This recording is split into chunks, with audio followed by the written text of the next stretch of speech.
Hi, my name's Jillian. And my name's Caitlin. And I'm Greg. And today we're going to talk to you about different educational tools that a teacher can use in their classroom. The first one that I'm going to speak about is Formule. Formule is an online form builder where you can build surveys and forms. This website gives you an option to make a form and gives you guidelines. The website basically makes a form for you by giving you fields to choose from. The categories of the fields include standard, common, survey, and advanced. These fields help you customize from your to your liking. Formula is an app that allows you to make reports, and again, like the survey, gives you a layout to follow so it's easier. You'll fill out the title, description, input in your data, and then you can choose from a number of widgets to add a visual aspect. These widgets include text, data, charts, graphs, and gives your form and report an aspect of creativity. There's a themes tab where you can add pictures and color also.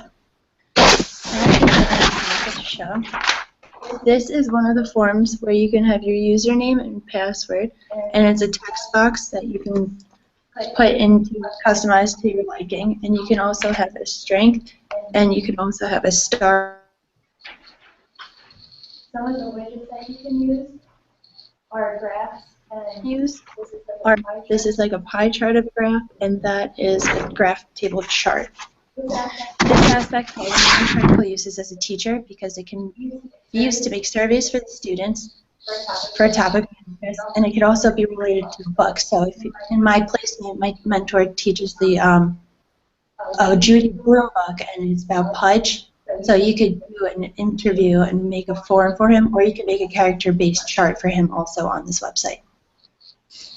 That's awesome. How is it different than Kahoot or other educational hangouts or educational polling websites?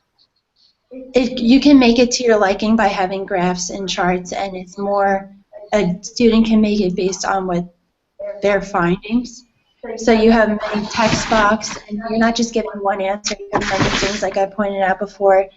Some of the other standard fields on here are like single text field, the numbers, checkbox. You really make your form to your liking. So you can ask a question in the form, but also you could use it to give information. Oh, that's awesome. Yeah, that's really great. Yeah. Can students create their own graphs, or does it have to be the teacher? I believe students can find pictures and graphs that you can customize to your liking. They do give you a guideline, which is the ones that I showed you before that just have general information that you can put your numbers into, and you can change the colors, like with the themes tab. So it's more, you can make your own, and it's more generated to your liking, but it gives you a layout. Nice.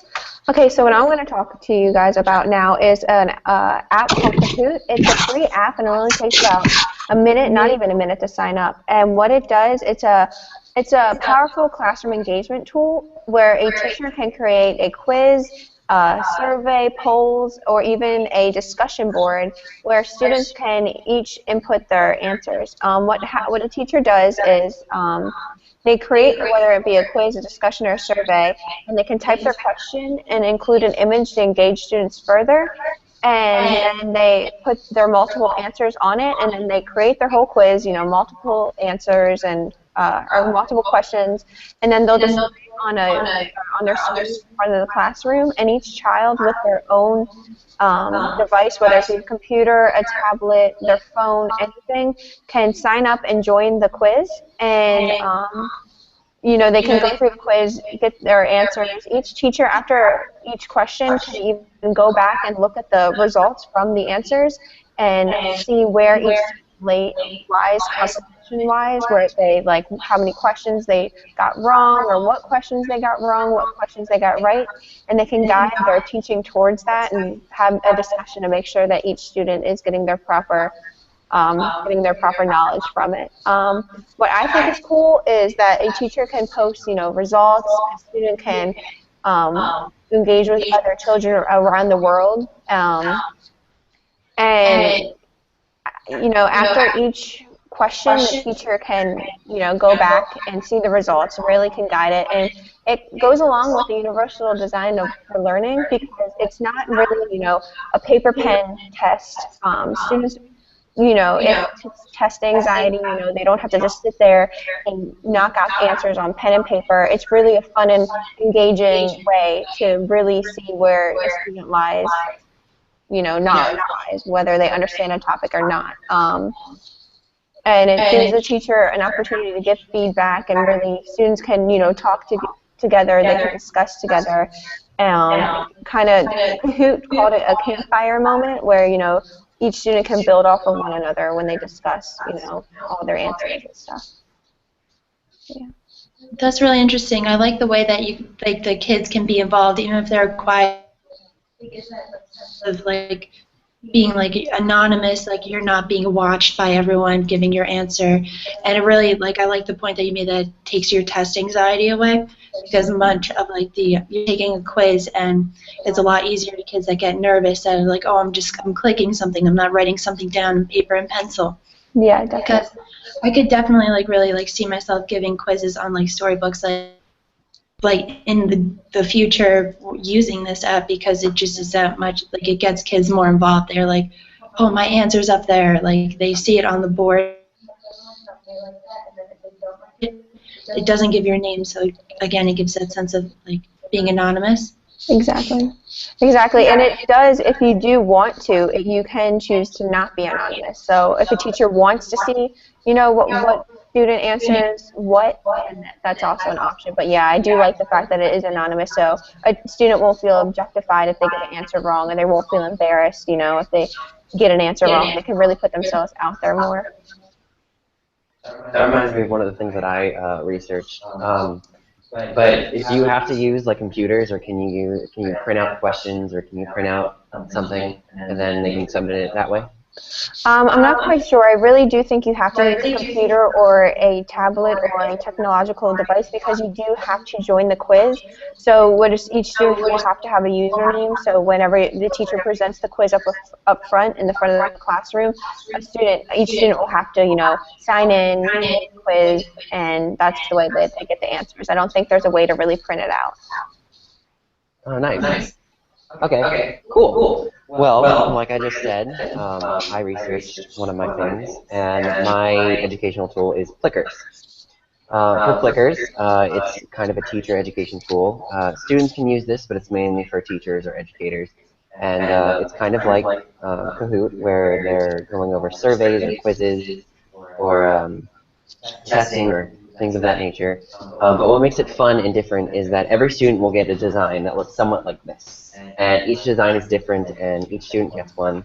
And what makes it educationally friendly is that around each design is a different letter, and each different letter is an answer, and the students will be at their seats. The teacher will ask them a question, and then they'll hold up whether it's A, B. The letters are kind of small, so my camera cannot pick up on it. But they would hold up a design for their answer, and the teacher would stand at the front of the room and just scan the room with their iPhone, tablet, or anything with a camera. So that's one of the things the teacher does need prior to the test taking. They need to download the app and print these, of course. But the teacher can scan the room, and then the camera will pick up every design. I think it's up until 50 feet, so it can take up the entire classroom, and it'll project on the bulletin board, on the smart board, or the teacher can keep it anonymous and use it to grade their tests. That's really awesome. Is there a way that the quizzes can be graded? Is there a way that a teacher can, grade their answers? Yes. So it can be used for surveys, which can be projected up front, or it can be, like you said, with grading-wise. When the teacher creates the test, they create the questions, and then there's an option to add an answer. And let's say the answer was A, and a student put up the answer was B. There'd be a little red check mark or a little red mark next to the student, and it would tally up how many answers are wrong and how many answers are correct. And since the teacher knows which number or which pattern goes to which student, they would know who's having difficulty in what question, or where the majority of the class is getting what question wrong and what question right. Awesome. It's interesting that you're able to use technology that way and be able to get the statistics from each question. And like, we used to have to do it on Scantrons. I remember that like teachers would come and being like, most people got part C wrong shown from the Scantron, Yeah. but you could just do it in like a second. It's amazing. Yeah, that's actually a great point, because when I was researching this, I didn't think of Scantrons. And this is kind of like a more modernized, fun Scantron for the kids. Yeah, I feel like kids are going to really like that technology built into it a lot better than the paper pencil way. Well, I'm going to start talking about the app Book Wizard. Book Wizard is a Scholastic app that you can access through Safari on the computer, or you can download onto your phone. Through this app, you access information about various books. Like on the website, you can type in a keyword, an author's name, or you could pick a subject or grade level that you want to have a specific book to, and you enter that information and it narrows it down and gives you suggestions. Like some of the information that it gives you about the books is the grade interest level, the grade equivalent for it, the theme and genre of the book, and the developmental reading assessment, lexile measures, and if the book is usable for guided reading. Like that, I feel like that really helps as a teacher because it gives you most of the basics within a few seconds if you're just typing in a book, and because it is like a keyword, because it is a Scholastic app, you can trust that it's a reliable source also, because many Scholastic books are cataloged, and then they're great to use in the classroom. And then one thing that the app on the phone has is that you can barcode of a book, and if you have that information of the book, it can help you categorize it by the like interest level, grade equivalent, theme, etc. that I mentioned before. So it gives you that information in like a second, and it's like interesting that the iPhone has many of these apps. The app has many critical uses as a teacher. Like I said, it makes finding books for lessons much easier. You can pick a subject or any keyword and simplify your search. And the website gives you many options. You can narrow your choices down. And it also helps It also is helpful mobile if you have it and you can scan it like right there and there, and you can also you can come across a book and you can pick it up and be like, I could use this in my lesson, and then without even reading it, it would give you the statistics in a few seconds.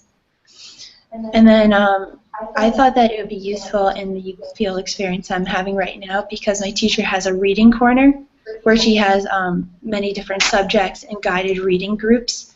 So if she wanted to get more into detail with her reading corner, she could be scanning the barcodes because most of her books are Scholastic, so they will most likely be on that website, and it would just make it much easier for her on her end, and also it could help the students specify the grade equivalent, and if they're lower readers, it would be more aimed to a different bin per se. And then also because my mentor, she did like the idea of Scholastic apps and whatnot because she has a lot of articles from it, so I feel like this website would definitely this app would help her a lot. And also on the app, I forgot to mention that you can find weekly books and weekly authors are featured, and you could have a book trailer, which I thought was very interesting because in the classroom, showing just that short book trailer would get the student super excited about the book. That's awesome that they have book trailers. I never even knew that. That's that's what gets you pumped for a movie that's going to come out. Oh yeah, that would be. I have a question about that though. So you can reach different subject areas like history, math, and science and everything? Yeah, there's many subject areas the basics English, social studies, science, math, and English. And I think there's also other subjects not with the subject matter, but you could have the genres of books also classified as horror, nonfiction, fiction. So it makes it a lot easier to specify between those also. That's amazing. I can't wait to use that. Nice. Yeah, I definitely plan on using that in my classroom. But would you say it's good for all grade levels or just elementary school or middle school? Because you said it was credible. Mm-hmm. Yeah, a lot of the, I would say, I don't know specifically the grade levels it goes to because I mainly focused on the K to 6 area. Yeah. But you can use it throughout middle school also, I believe, because Scholastic is still used then. So I imagine it will also have the same grade level then. I know it's definitely up to 6th grade though too. Very nice. All right, so my second tool that we're going to talk about today is something called QR codes. Now, I'm sure that anyone watching this, you've seen QR codes everywhere. They're getting a lot popular within the last 5 years, and here's an example. So as you can see, it looks like a square. What this is used for is you download an app, either on iPhone or Android, and you just, whenever you see one of these, you scan it, and it'll take you to a website, it'll take you to someone's personal Facebook, Twitter, or any other social media account. It may take you to a particular document that the owner of the QR code wants you to see. It could take you to a survey that they want you to vote on. So you might probably see QR codes on business cards. So that way it could link to like Facebook or Twitter or YouTube. So those are personal. I would use it in the classroom because I would want my students to, like, this is very good for math problems. Students would log on, use the app to scan the code, and then I'd have like different math problems that they would answer on like separate notebook paper or even on like whiteboards. So it's just kind of a fun way to introduce a worksheet rather than handing them a piece of paper and having them do it. That's really awesome. So you need a specific app to be able to read the QR, and is it available for, it's available throughout all technology devices like iPad and iPhone? Oh yes, there is an Android version and there is an iOS version. Awesome. Both are free. I'm pretty sure if you go in any app store and just type in QR code, it would probably be like one of the first three. There's multiple versions out there. They all do the same thing. One thing that you have to look out for though is you don't want to download a barcode scanner, because if you try using a barcode scanner on a QR code, it will not work. All right. Well, awesome. I think that's a really good idea also because like the QR codes, because it gets like the students up and moving instead of just having a worksheet being like what's like 5 + 5 or like just an example for a grade level. It gets them up because you would have to have like the QR codes posted throughout the room, so then it really gets them up and it gets them more interested being walking around the room instead of just sitting down for like specified amount of time. Mm-hmm. And I'm going to kind of sum up the question that I asked you. It's good for all grade levels because, like I said, the teacher can customize the QR code to go to whatever they want. In elementary school or high school, it can be like, or in elementary school, it can be like math problems. You can use it in science class, history class, and like I said, their QR codes have gotten very popular, so they're almost anywhere and everywhere. Like even on the laptop that I'm using right now, it's giving me a QR code. So yeah, if you ever see a QR code out there, something like this, go ahead, scan it, and see where it takes you. All right, awesome. I think that's it for everything. I hope you all enjoy our educational tools, and Have a great day. have a good one. Thank you.